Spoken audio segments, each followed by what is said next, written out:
Hola, ¿qué tal a todos? Muy buenos días, tardes o noches, espero que estén muy bien. Gracias por todos los suscriptores, de verdad. Antes de comenzar el video me gustaría agradecerle porque el canal ha crecido bastante. Lo dejé 2 semanas en lo que me organizaba de mejor manera y pues bueno, vamos a intentar darle con todo otra vez.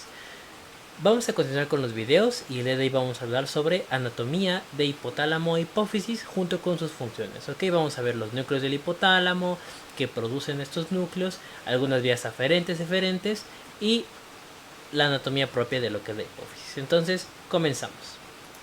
Primero que nada hay que saber que el hipotálamo es muy pequeñito, es esta pequeña porción que está aquí. Si se dan cuenta, esto es el encéfalo y esta pequeña porción que está aquí es el hipotálamo. Ocupa solamente el 0.3% de todo el encéfalo. Sin embargo, es muy importante porque es el principal regulador del sistema nervioso autónomo, ya sea en su porción simpática o parasimpática. También se centra en el sistema límbico y sobre todo es el que permite la unión para el sistema endocrino, ya que él manda señales iniciadoras o inhibidoras para las hormonas que después se van a liberar por la hipófisis y de ahí pues ya por todo el resto de hormonas endócrinas. Tal y como veíamos en los videos anteriores, ¿no? De hipotálamo y su control, de hipófisis, perdón, y su control por el hipotálamo. Tiene una gran irrigación sanguínea, de hecho es de las zonas que más irrigación tienen porque tiene una gran conexión con el resto del cuerpo, ya que necesita liberar muchas hormonas al exterior y con estas hormonas que libere, pues ya es el punto cumbre para que esta se lleve a cabo. Además de todo, entre los núcleos, porque el hipotálamo se divide en núcleos, es decir, si lo queremos hacer como pequeños fragmentos, se divide en pequeños fragmentos que se llaman núcleos, y muchos de estos núcleos tienen receptores químicos. Algunos de estos receptores químicos pueden detectar hambre, saciedad, sed, concentración de sal, concentración de osmolaridad, ¿no? Y con ello la liberación de ciertas sustancias que van a mover o van a quitar estos solutos que tenemos en el cuerpo. Pero lo vamos a explicar un poco más adelante y de hecho se explica de mejor manera en el video de hipotálamo, de hipófisis y control por el hipotálamo, perdón. De manera anatómica podemos decir que va desde la zona del quiasma óptico, que es esto que está aquí, esta pequeña protuberancia en la zona inferior del encéfalo se llama quiasma óptico, que como su nombre indica sirve para la conexión de los nervios ópticos, o sea, en el punto donde se cruzan, a la región de los cuerpos mamilares, que es esta zona de acá. Entonces, entre esta elevación y estas otras bolitas, que lo vamos a denominar así, que son los cuerpos mamilares, se encuentra el hipotálamo, ¿ok? También se sabe que el hipotálamo ayuda a constituir el piso y la parte inferolateral, o la parte inferior, mejor dicho, de la pared lateral desde el cerventrículo, que estaría en esta zona, solo que en la imagen pues se ha seccionado. Tiene una zona que es el área preóptica. ¿Esto qué quiere decir? Que antes, o sea, todo lo que es anterior al quiasma óptico se llama el área preóptica, ¿ok? Que sería esto que está aquí, que va desde el punto del quiasma óptico hasta la comisura anterior, que está en esta región pues más anterior, como su nombre lo indica, de lo que es el encéfalo. Ayuda o se pone en contacto, mejor dicho, con lo que es el techo del mesencéfalo. Recordando que el mesencéfalo es básicamente la porción media del cerebro como tal, o sea, de todo lo que es el encéfalo. Y por lo tanto, este hipotálamo constituye gran parte de ese techo del mesencéfalo. Y por lo tanto está en esta correlación directa. Los núcleos que presenta el hipotálamo van a ser de tres tipos. Aferentes quiere decir que reciben impulsos. Eferentes, que manda señales a otra región. E hipofisarios o hipofisiarios, como muchos le dicen. Al ser hipofisarios quieren decir que están en contacto con la hipófisis, y al entrar en contacto con la hipófisis entran en contacto directo con el sistema endocrino. Vamos a pasar a la siguiente. Bueno, primero que nada vamos a hablar sobre los núcleos hipotalámicos, ¿ok? Estos núcleos hipotalámicos hacen que, o se generan, mejor dicho, porque el hipotálamo es parte del sistema nervioso. Al ser parte del sistema nervioso, todas las células nerviosas que lo constituyen se quedan en grupos. Sin embargo, estas células que se quedan en grupos no tienen una división clara, o sea, no es como que haya paredes reales que dividan, pues este es el núcleo preóptico, o este es el núcleo tal, o este es el núcleo tal, sino que de manera general se han clasificado para una mejor comprensión y pues como para que exista esta división entre las funciones que tienen. Sin embargo, es importante aclarar que no existe una división específica y que estas células nerviosas se acumulan y por lo tanto forman un núcleo. De manera general existen dos zonas en el hipotálamo, perdón. Una zona medial y una zona lateral, ¿ok? La zona medial quiere decir que se acerca pues hacia adentro y la zona lateral que se va hacia afuera. En cuanto a la zona medial, vamos a ver principalmente el núcleo preóptico y el núcleo anterior, que estos están conectados entre sí formando un solo núcleo, que muchos ya le denominan nada más el núcleo preóptico. También está el núcleo supraquiasmático, el núcleo paraventricular, es decir, supra encima del quiasma óptico, paraventricular a un lado del ventrículo, el núcleo dorsomedial, que quiere decir que está en la porción de adentro, pero hacia arriba o hacia atrás, ¿no? En esta zona como de la espalda del hipotálamo. También está lo que es el núcleo ventromedial, que está en la porción ventral, pero medial del hipotálamo. El núcleo infundibular o arcuato, que está más relacionado con lo que es el infundíbulo. Y el núcleo posterior, que pues está relacionado con la pared posterior del hipotálamo. Después vamos a encontrar a la región lateral. La región lateral también constituye al núcleo preóptico, al núcleo supraóptico, que están en relación con este quiasma. El núcleo lateral, que como su nombre lo indica es como el más externo, por así decirlo. El núcleo tuberomamilar, que quiere decir que va desde una porción que se llama tuber cinereum, que es básicamente como un canal, como una trompita, si lo queremos ver desde ese sentido, hasta los tubérculos mamilares, o los cuerpos mamilares, que son las bolitas que les estaba enseñando al principio en la porción inferior del encéfalo, no en la cara inferior del encéfalo. Y el núcleo tuberoso lateral, que también va desde tuber cinereum hasta la porción lateral. Si se dan cuenta, hay algunos núcleos que se comparten, y por eso mismo es que la división no es clara, o sea, no es como que sea tan específico, zona medial, zona lateral, zona medial, zona lateral, sino que comparten núcleos y por lo mismo las aferencias, es decir, la llegada de señales o la salida de señales puede cambiar de varias formas. Y bueno, como les digo, hay una superposición de núcleos. ¿Por qué? Porque bueno, el núcleo preóptico está en ambas zonas, el núcleo supraóptico está en ambas zonas, etc. ¿Ok? Y por lo tanto existe una mala delimitación. Bueno, ahora vamos a hablar sobre las vías de comunicación del hipotálamo. Hay que saber que el hipotálamo es una región, bastante inervada y bastante irrigada. ¿Qué quiere decir esto? Que le llegan muchos nervios y que le llega muchos vasos sanguíneos, principalmente arterias. De manera general, las conexiones que tiene el hipotálamo es hacia la sangre, hacia el sistema nervioso o hacia los nervios y hacia el líquido cerebroespinal, o cefalorraquídeo. ¿Ok? ¿Qué quiere decir esto? Que las hormonas o las proteínas o lo que sea que tenga que liberar el hipotálamo en un momento se va a mandar a través de la sangre, a través de los nervios o a través del líquido cerebroespinal o cefalorraquídeo. Las vías pueden ser aferentes, eferentes e hipoficiales. En cuanto a las vías aferentes, principalmente están relacionadas con el sistema límbico, pero también existe con otras estructuras, como por ejemplo puede estar asociada con la aferencia somática y visceral. ¿Qué quiere decir esto? Lo que se siente a través de las vísceras y lo que capturamos a través de distintos organismos receptores en el cuerpo, como los que están en la piel o en otras regiones del organismo, ¿no? Y estas están a través de lo que son los lemniscos, que también tengo un video sobre lo que son las fibras nerviosas y ahí explicamos más a fondo lo que son estos lemniscos, ¿ok? Pero de manera general pues son como puentes nerviosos en donde una señal se va a transmitir. Y en este caso llegan a lo que es el hipotálamo a través de estos lemniscos. También puede ser aferencia visual, que se da gracias al quiasma óptico. Por eso es que está tan relacionado al quiasma óptico, ¿no? A esta región de los ojos, ¿ok? Para el intercambio de información. También puede recibir señales por el olfato, señales auditivas, señales de la corteza, por eso se llaman córtico hipotalámicas, que principalmente vienen del lóbulo frontal. Señales del hipocampo, que provienen básicamente del sistema límbico, que son las hipocampo talámicas. Señales de la amígdala, que también tienen que ver con este sistema límbico, que son las amígdalo hipotalámicas. Señales del tálamo, porque el tálamo está encima de este, ¿no? Por eso su nombre, hipotálamo. y señales tegmentales, es decir, señales del mesencéfalo.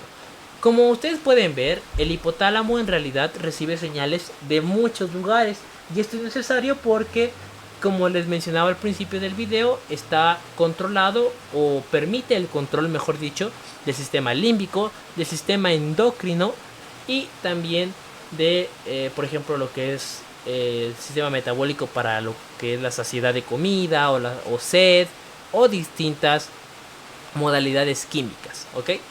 Ahora, el hipotálamo no solo recibe señales, también manda. Las señales que manda son las señales eferentes, y estas son a través del tronco encefálico y la médula espinal. ¿Qué quiere decir esto?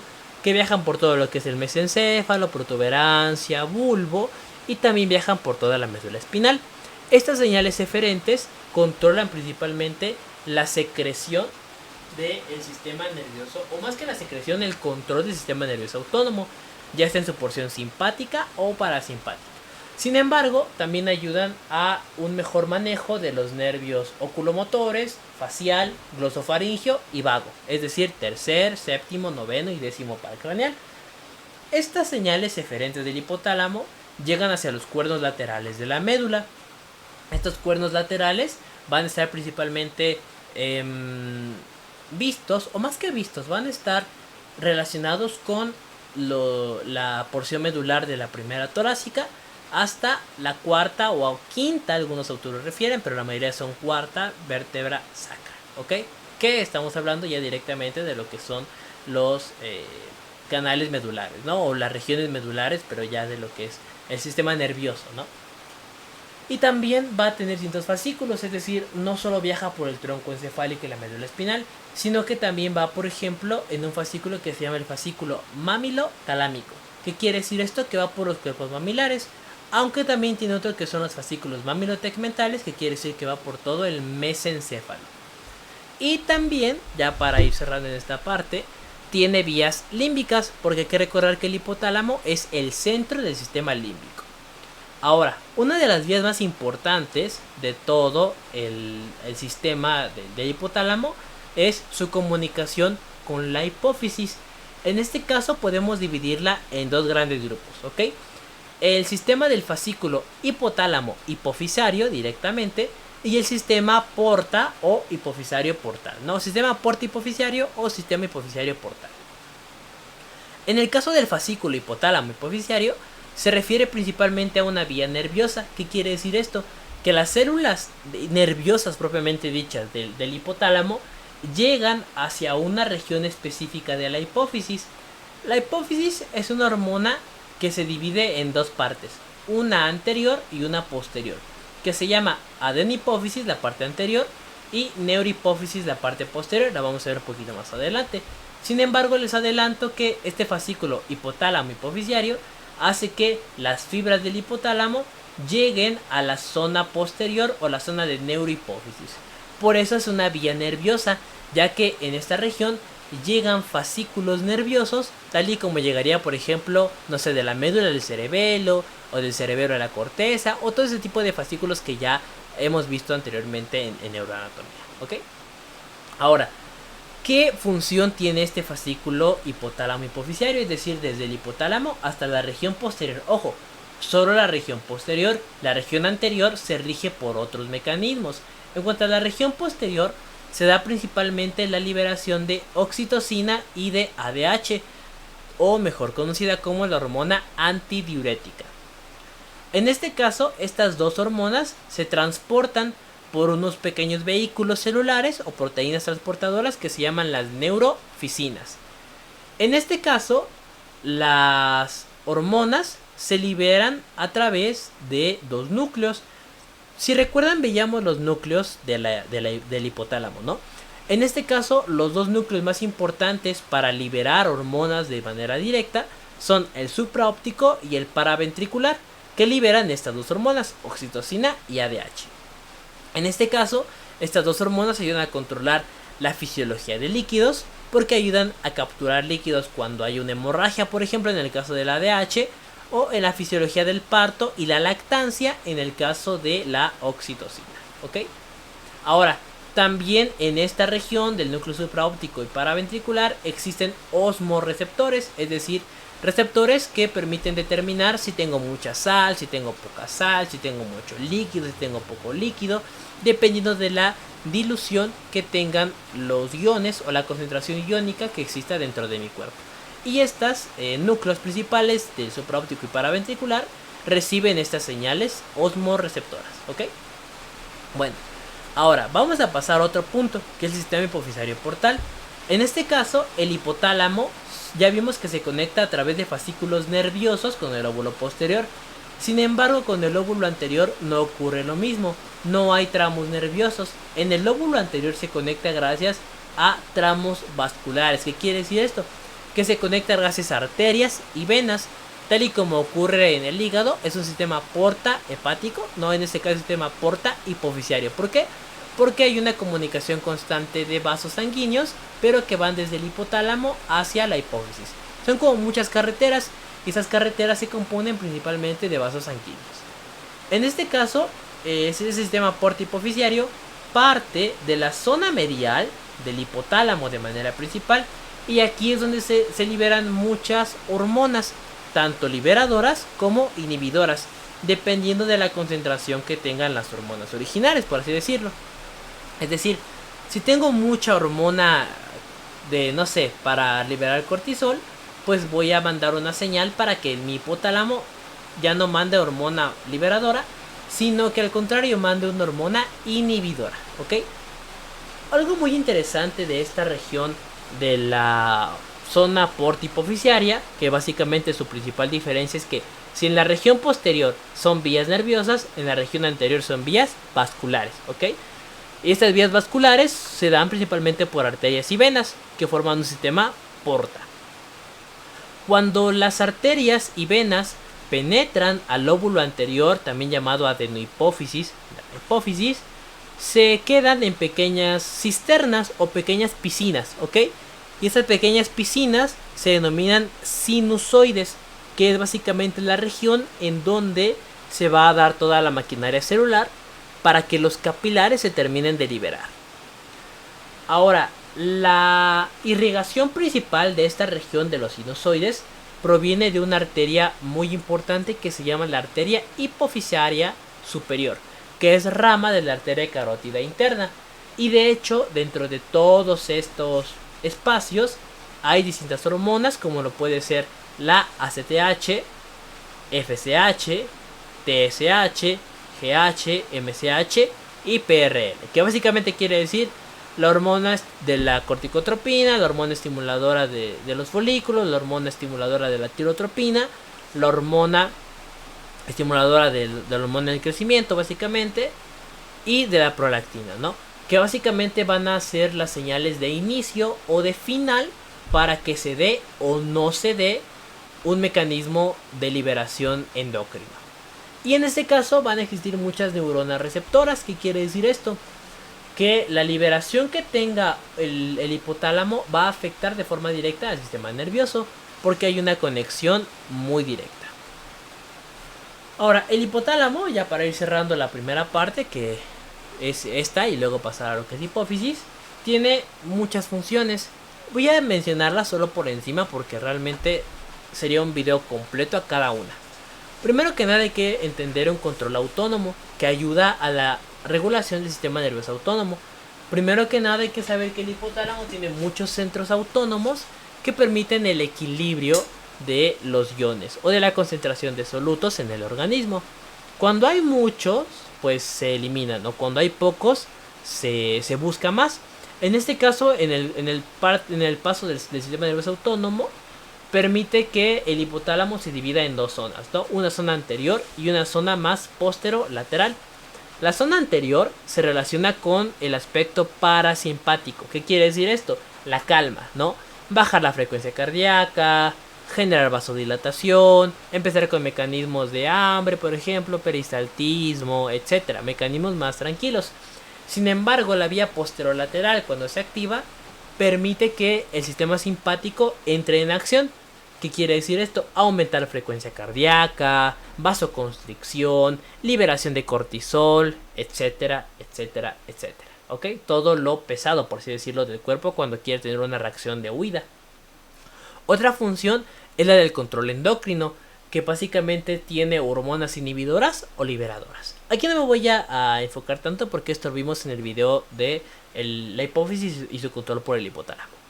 También en la parte de la neurosecreción, porque libera oxitocina y ADH. Ahora, el hipotálamo también puede regular la temperatura. La porción anterior, que también está relacionada con el sistema parasimpático, ayuda a disipar el calor. Por ejemplo, me permite hacer una vasodilatación, el sudor, que me quite un suéter si tengo mucho calor. Es decir, me dice, oye, hay mucho calor, generemos mecanismos para que ese calor disminuya. El mecanismo de la sed y todo lo que permita que el calor disminuya, ¿no?, en el cuerpo. Ahora, la región posterior es todo lo contrario, porque esta aumenta el calor, por ejemplo, cuando hay mucho frío, o cuando hay una falla por alguna infección, por ejemplo, o por cualquier agente que afecte esta región del hipotálamo, pues la fiebre se va a dar, ¿ok? Ahora, el hipotálamo también regula la ingesta y los alimentos. ¿Por qué? Porque presenta el centro del hambre, el centro de la saciedad y el centro de la sed. Cuando estos están alterados, pueden aparecer alteraciones como la bulimia, anorexia o cualquier problema que haga que no se coma bien, porque el centro regulador del mismo está afectado.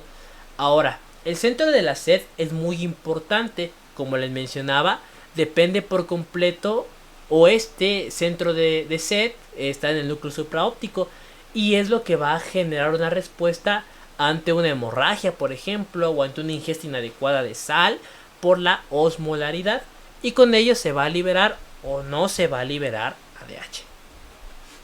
También el hipotálamo está, como les digo, es el centro del sistema límbico, y por lo tanto está relacionado con la emoción y el comportamiento.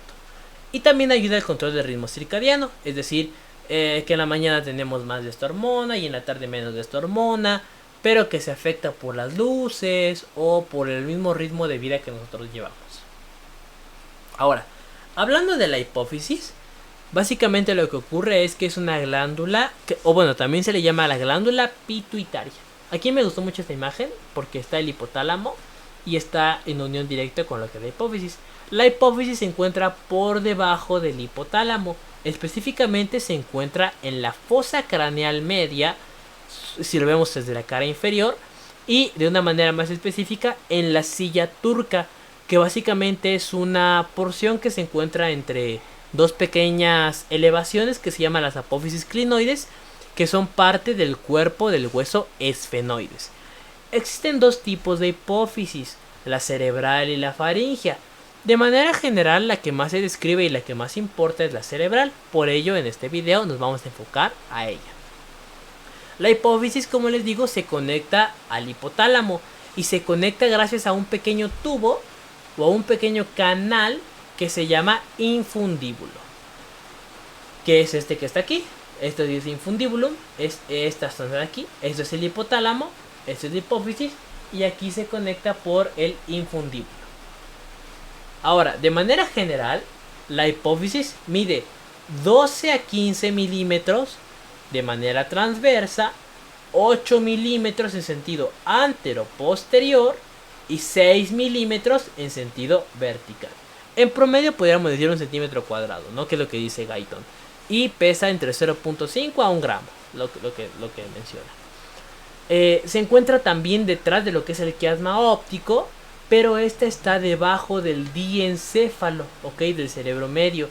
Y está también relacionada con lo que es el tercer ventrículo. De hecho, aquí en esta imagen, pues no se alcanza a ver porque está seccionado, pero más o menos en esta región debería de aparecer el tercer ventrículo. Como les digo, presenta dos porciones: una neurohipófisis o hipófisis posterior y una adenohipófisis o hipófisis anterior, que se unen en un punto medio que se llama la parte intermedia o pars intermedia. En este caso, estas dos se van a unir ya al tracto directo por el infundíbulo.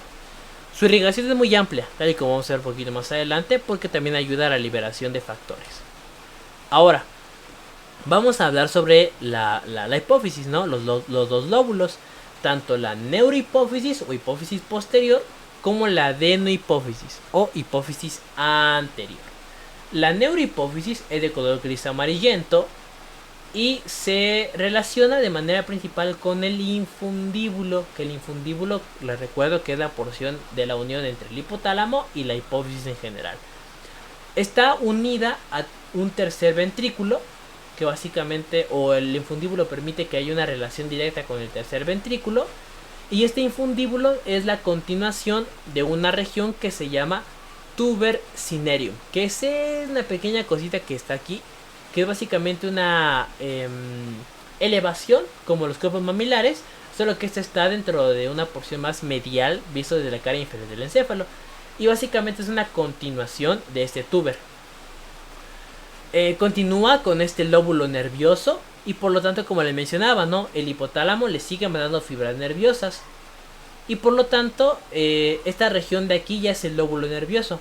O sea, la neurohipófisis se divide en lo que es el infundíbulo, que es lo que lo conecta con el hipotálamo, y en el lóbulo nervioso propiamente dicho. El lóbulo nervioso, que es esta bolsita final, es en donde las hormonas se almacenan, tanto la oxitocina como la vasopresina, para su liberación posterior. Ahora, la adenohipófisis o hipófisis anterior se divide en tres partes: una parte intermedia, una parte distal y una parte tuberal, ¿ok? O como dice aquí, la pars intermedia, la pars tuberalis y la pars distalis. Depende de cómo lo encuentren en la bibliografía. La parte intermedia se compone por epitelio delgado posterior, es decir, es una capa epitelial muy delgada que está en la región posterior de lo que es la hipófisis. Y está justamente en esta pequeña zona de acá. Gracias a ella hay una pequeña escotadura, o más que escotadura, con un pequeño canalito que se llama hendidura, que es la que está aquí, hendidura hipofisaria. Esta básicamente es un rezago embriológico. ¿Por qué? Porque esta región de la adenohipófisis procede de una estructura que se llama la bolsa de Rathke. Y esta zona que está aquí es básicamente un vestigio de esa bolsa de Rathke. Esta parte intermedia, que tiene una hendidura, sirve para separar la zona de la neurohipófisis de la adenohipófisis. Es decir, esta es la frontera entre la región posterior y la región anterior. La parte distal o la pars distalis es la región, como dice, más anterior de toda la adenohipófisis. Tiene una gran vascularización porque es en esta región en donde las albercas que les mencionaba se llegan a dar, es decir, los sinusoides, ¿ok? Los sinusoides sanguíneos se llegan a dar. Y la parte tuberal es muy grande porque, al igual que el infundíbulo, permite una conexión con el hipotálamo, es una prolongación. Y en esta pars tuberalis tenemos que rodear el infundíbulo y además se encuentra la eminencia media, que también es una región en donde el hipotálamo libera su contenido. Ahora, perdón, vamos a hablar sobre las relaciones de la hipófisis. La hipófisis está básicamente en una cajita, pero esta cajita no es completamente cerrada. En este caso, la cajita dentro de la que se encuentra se llama celda hipofisaria, que es una estructura osteofibrosa. Si la dividimos en dos, vamos a ver una zona ósea y una zona fibrosa, ¿no? De ahí el nombre, osteofibrosa. Imagínense que esta es la hipófisis, ¿no? Imagínense que esta está en una caja y esta caja tiene distintas paredes. En este caso, la pared inferior, anterior y posterior está tapada por hueso, que es básicamente la silla turca, que es en donde se asienta, se asienta lo que es la hipófisis. Pero la pared superior y gran parte de la pared lateral está cubierta por una capa fibrosa. ¿Qué quiere decir esto? Que es como tejido fibroso al final de cuentas, ¿no? Y por ejemplo, en la pared superior está una zona que se llama el diafragma celar, que básicamente cubre desde el borde anterior de la silla turca hasta el borde posterior de la silla turca. Es decir, tapa por completo esta zona superior. Sin embargo, está perforada por el infundíbulo, ya que pues debe penetrar a través de lo que es la hipófisis. Y la pared lateral, por su parte, también cuenta como la zona fibrosa, y en ella hay una pared que está pegada con el seno cavernoso. Esta no está tapada por el diafragma celar, sino que se tapa por una capa o por un recubrimiento, una extensión de la dura madre. Algo muy interesante de saber aquí es que la hipófisis está encerrada, pero esta caja que es la celda hipofisaria también tiene relaciones. ¿Cuáles son estas relaciones? Bueno, a nivel posterior, es decir, a nivel de atrás de la caja o esta celda hipofisaria, está relacionado con la celda cerebelosa, la protuberancia del encéfalo y la arteria basilar, junto con sus distintas ramas. En la porción superior está con la cara inferior del encéfalo, pues ya está relacionado directamente con lo que es el hipotálamo, y con el diafragma celar, que como les digo es básicamente esta capa fibrosa que tapa por arriba a la celda hipofisaria. Pero también esta capa superior se relaciona con lo que es el tuber cinerio y los tubérculos mamilares que veíamos al principio del video, con el infundíbulo y con el tercer ventrículo. También, como les mencionaba, con el diafragma celar y con la carótida interna, específicamente en sus ramas de la arteria hipofisaria, que la vamos a ver un poquito más adelante. La región lateral, al igual que esta, está relacionada con el seno cavernoso. La porción inferior con los senos esfenoidales, es decir, los orificios neumáticos del esfenoides. Y la porción anterior con las cavidades nasales. De hecho, se puede explorar desde la nariz en un estudio invasivo a lo que es la hipófisis, por esta relación anatómica que tiene, ¿no?, con las cavidades nasales. Y ya para ir finalizando, vamos a ver la irrigación, drenaje e inervación de la hipófisis. Su irrigación arterial proviene principalmente de la carótida interna, pero esta carótida interna se divide en dos, en la hipofisaria superior y la hipofisaria inferior, que aquí se alcanzan a ver. Esta es la arteria hipofisaria superior y esta que está aquí es la arteria hipofisaria inferior.